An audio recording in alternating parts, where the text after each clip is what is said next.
And now, it's time for another Dice Tower review with Tom Vasel. Hey everybody, I'm Tom Vasel, and today we're talking about a game called Here to Slay. Now this is from the same folks who made Unstable Unicorns, a game I've not played, but it's kind of, that ha-ha-ha funny game. And this game here has the artwork from T-Turtle, which is something that I certainly know about because when I went to conventions, they were pretty much at every single one there selling t-shirts. My daughter really likes those t-shirts. I bought her many of them. I don't own any myself, but I get it. It's cute artwork of various things. Here to Slay, I was kind of, give it a whirl. It's a very popular game that came out in 2020. Got a lot of buzz. A lot of people were interested in it, but I figured it was kind of the Munchkin effect. It sounded like a game called a Take That game, where you play good cards on yourself and bad cards on other people.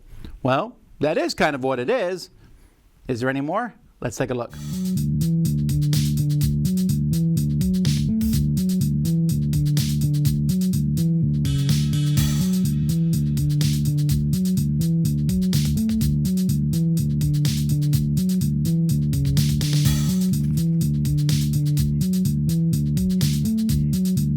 In this game, each person's going to start with a party leader. That's an oversized card.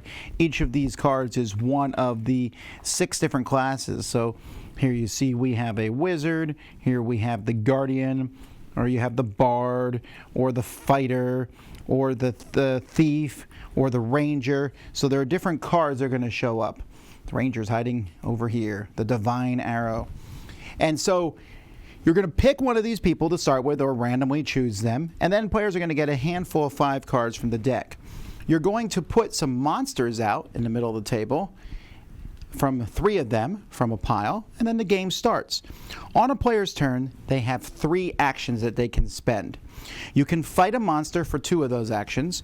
You can discard your whole hand and draw 5 new cards for all 3 actions. Everything else costs 1 action. So, drawing a card from the deck costs 1 action. Playing a card from the deck costs an action. Now, many times, a card will be a hero. So I might want to add a thief to my party here.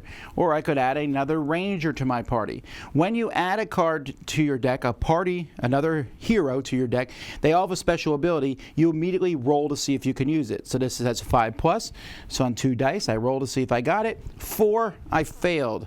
Had I rolled that 5+, I could search the discard pile for an item and add it to my hand. All right, that's pretty cool. This one says if I need a 10 or plus, but I can pick a player, steal a hero card from that player's party, and pull a card from that player's hand. Much harder to do, but hey, a 10+ will succeed there. If you have these heroes in your party, as an action you can pick an ability they have and roll for it and do it anytime that you want to. So you can draw a card, play a hero. You can also play items. Like I could play this really big ring. Each time I roll to use the equipped hero's card effect, +2 to your roll. So I might put that on my thief. Like that. Now I only need an 8 or higher to do that pretty cool ability. Or this fighter mask. It says they're a fighter instead of its original class. I might put it here on the ranger since I already have a ranger in my party. So now that looky rookie is a fighter. You can also play magic cards. Magic cards just do things. Search a discard pile for a hero card and add it to your hand. Discard 2 cards and then steal a hero card from someone else. Players have modifier cards. These you can just play to affect a roll that you or somebody else does. There's also the possibility to play a challenge card on somebody else. Basically, it stops them from playing somebody else, but you're going to be rolling dice against one another to stop it, to see who does it first. Now, why are you doing all these different actions, drawing, playing hero cards? Because you're trying to win. There are 2 ways to win. If you have a complete party, which means you have all 6 classes, including your leader. So here we have the fighter. We have 1, 2, 3, 4, 5, 6. There's a fighter too, if that helps. But, if you have all those in your thing, you are going to win. That's one of the 2 ways to win the game, to have a full party. The other way is to kill 3 monsters. There are various monsters in the middle. Every time one's defeated, we'll replace it with a new one out here. Each monster has a certain requirement to it. So this one requires you to have 3 heroes. This requires you to have any hero and then have the bard class. So as long as you meet the requirement, you can spend 2 actions to try to slay the monster. You will roll 2 dice like normal, and here, this one is an 8 or higher to slay it. This one's a 9 or higher. And this one just says slay the monster card. Now, if you roll really poorly, a 4 or less, you'll discard 2 cards. Here you have to sacrifice a hero card. So rolling poorly when fighting a monster can be a bad thing. But when you do defeat the monster, you're going to stick that monster under your hero, increasing the special abilities.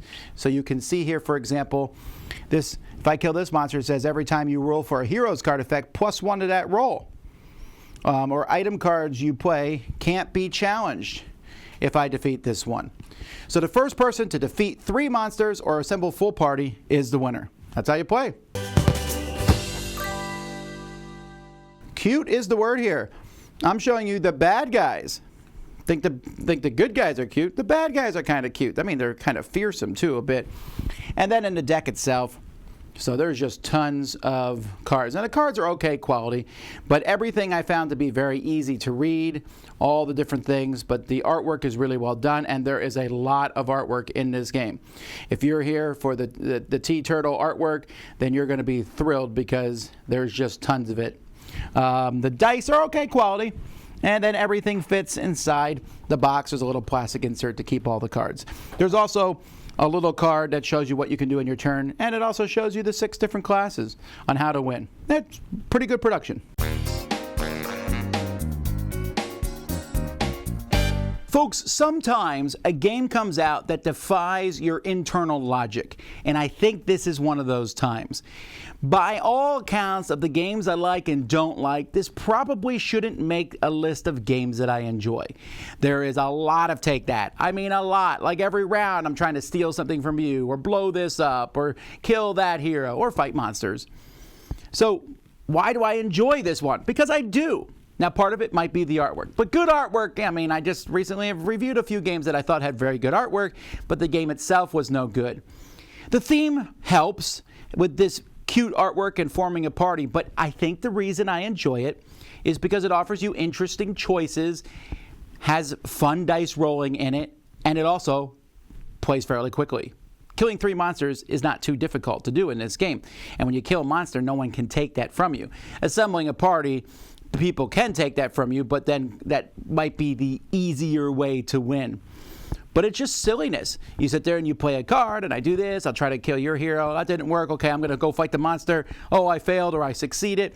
You get cool special abilities, you get cool things, and it worked really well with my kids. We had a blast playing this one. They were talking about, don't hurt this person, they're too cute to kill. I mean, I don't have that problem. I'm just taking people out right and left. But it's a game that just keeps moving. You have 3 actions your turn. I'll draw a card, play this card, go their special ability, use this person's special ability. Your turn. Boom, boom, boom. My turn again. Draw a card, try to kill that monster. I succeeded. Yay. Your turn. That's how fast it is. I mean, we're talking a 20-minute game here. It says 30 to 60 minutes. It might be 60 minutes if you play with more than, too many players. And I will say the max players I played with this game with has been 3. I played several 3-player games of this. And so it might not be as good with more players. And I suspect there'll be more downtime and more chaos. But with 3, I had a really very pleasurable time with it. So this is not going to be for everybody, but I think if you like the artwork of these shirts, you're probably already on board. If you like the idea of just a silly dice rolling game, this to me felt a little bit better than Munchkin. But I don't know why. I mean, there's modifier cards, challenge cards. You're constantly messing with each other. Why does this one ring that bell for me when the other ones don't? And I think it keeps coming down to the fact that it plays through very quickly. The cuteness factor, can't deny there's a bit of a pull there. The simplicity factor, not totally upset with that either. The speed, I'm on board there.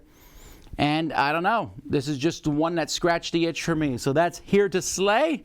I'm Tom Vasel, and you've been watching the Dice Tower. Dice Tower Judgment approved.